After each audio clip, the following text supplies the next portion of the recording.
There are places and moments in America where this nation's destiny has been decided. Selma is such a place. I was a young man who had an unusual childhood. I was a black kid in a place where there weren't a lot of black male role models.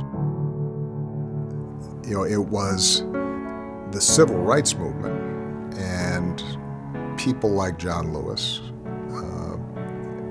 that gave me an anchor, that gave me a sense of what I might do with my life that would matter.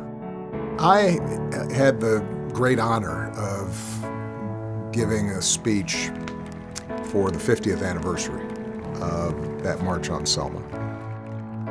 The story of Selma connects to President Obama in a very personal way because people made a way to move our nation from slavery through segregation and Jim Crow to a moment where the nation at large could say, we want this person to lead and govern us. To me, the story of Selma is one of the epic stories of America. On one side, the armies of the dispossessed and the marginalized and the voiceless, led by a 25-year-old young man in a trench coat and a knapsack.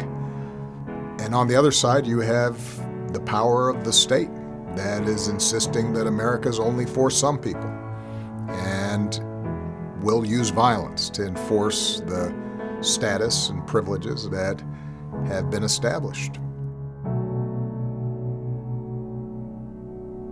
I was 11 years old at the time, and I had no idea there would be violence on the bridge. So when they lined up for the march, I got in line too. We marched up to the bridge and over it, and I saw this line of policemen lined all the way across all four lanes, state troopers. I'm standing there waiting for the front to go down when suddenly I hear what I thought were gunshots and screams. Before we could turn and run, it was too late. They came in from both sides, the front and the back, and they were just beating people. All young, male, female, black, white, it didn't matter. People lay everywhere, not moving, bleeding, and you couldn't stop to help them or you'd be beaten too. If you look at that moment, clearly the odds are on the side of those with the batons. It's not on the side of a bunch of unarmed protesters, except those folks were armed with conviction and an extraordinary courage. And at the end of the day, they won.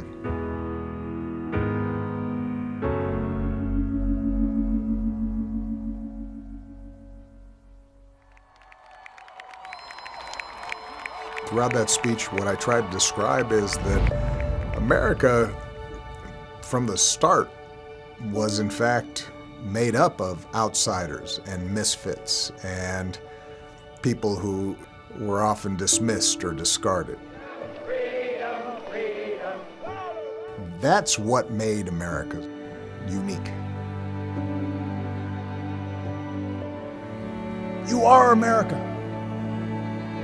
unconstrained by habit and convention, unencumbered by what is, because you're ready to seize what ought to be. The single most powerful word in our democracy is the word we. We the people.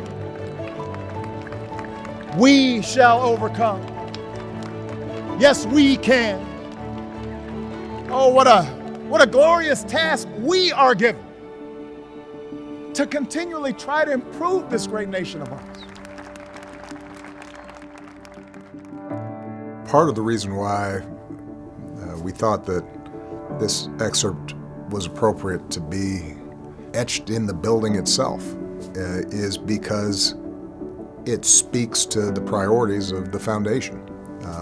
Our goal is not to just create a monument to my presidency, but rather to describe for anybody who visits how Michelle and I and so many others stood on the shoulders of those who had fought the good fight before us, and hopefully that then will inspire a new generation of activists. We want them to go through the exhibits and the stories of my presidency and say, oh, this is a part of me. This belongs to me. One of the things we want people to take away from their experience is to feel empowered to understand how they can make change once they leave. And this is something that is really modeled through the history of the modern civil rights movement and the truly wonderful example of Selma. Bloody Sunday continues to be relevant and resonates today because we're still fighting for the same things. Sometimes we give it new names like voter suppression and police brutality. I think it's very, very important for generations to come that this history is not forgotten. It's too important to the fabric of this nation to be forgotten.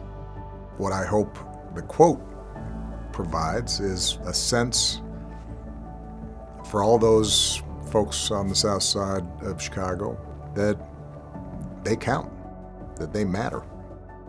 So my hope is that in the same way that John Lewis gave me this sense of meaning and purpose, that Michelle and I are able to pass that on because, it's our daughter's generation. The goal of the Obama Presidential Center is for them to be able to identify that as an institution and a space that supports them in their vision for the future. We honor those who walked so we could run. We must run so our children soar, and we will not grow weary, for we believe in this country's sacred promise.